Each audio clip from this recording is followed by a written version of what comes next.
Some breaking news into CNN. We've learned that moments ago, President Biden and Vice President Kamala Harris called into today's campaign all-staff call at the White House. At any moment, we are expecting to hear from the White House press secretary, Karine Jean-Pierre, taking a number of difficult questions after she did already yesterday about the president's future.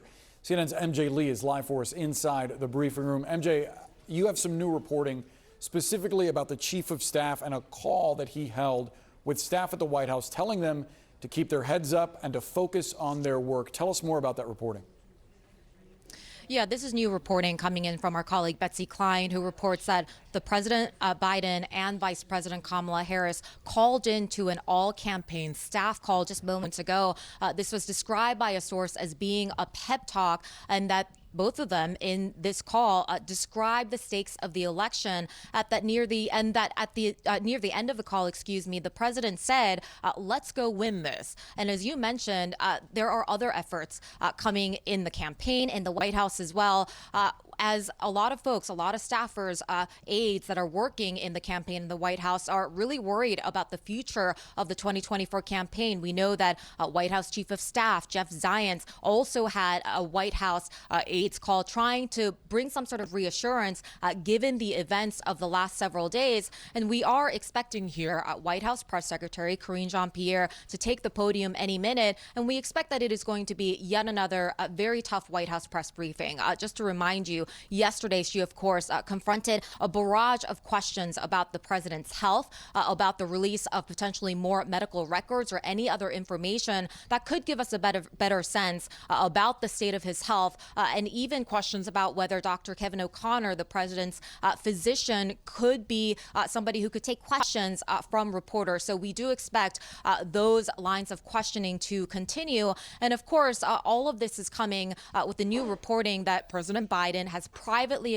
acknowledged to an ally that he understands that the next couple of days, the next stretch of days is going to be incredibly important in terms of whether or not he can actually save his candidacy. And what I think is interesting, Boris, to note is that we are seeing the president finally starting to get a little bit more involved himself in the conversations that he is having in private with lawmakers. He is, of course, hosting some Democratic governors who had expressed concerns about his age and the viability of his candidacy. And then, of course, there's that big interview that he is doing on Friday with ABC News, not to mention the press conference that the White House has been talking about that he will participate in next week at the NATO summit. So we'll see how the White House answers all of the questions that we are expecting it to get again today. But again, it is important to sort of emphasize the moment that we are in. This is a White House and a campaign that is very much in crisis mode, and they are also in survival mode right now, Boris. And Jeff, you have new reporting that privately a growing number of Democrats want Biden to drop out of the race, some as early as this week. Boris, there has been a really growing swell of sentiment that it is time to move on with this. We've heard a bit of it publicly from Congressman Lloyd Doggett of Texas, and many others behind the scenes are saying a similar thing, that it is time, yes, they respect and appreciate the president's record, but it is also time to really see what is going on here. Now, the president, we are told in his campaign, both Jeff Zients, the White House Chief of Staff, as MJ was saying, and the campaign manager, they're hosting separate staff calls and trying to urge people to stay focused. Hard to stay focused, though, of course, on this when there are these growing calls.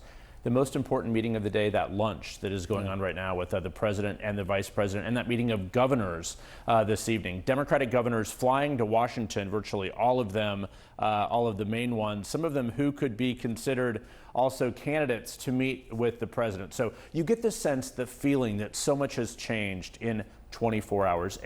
Patience is wearing very thin, and time is running out to make something of a move. However, it is still Biden's decision to make. So as MJ was saying, I'm told privately, he has said that he does not want to drag down the Democratic ticket, but has not yet reached the point of making a decision. Yeah, time is of the essence when making this kind of decision. There's actually a new poll out today, Jeff, from CBS News after the debate that shows a majority of voters think that the president should not run.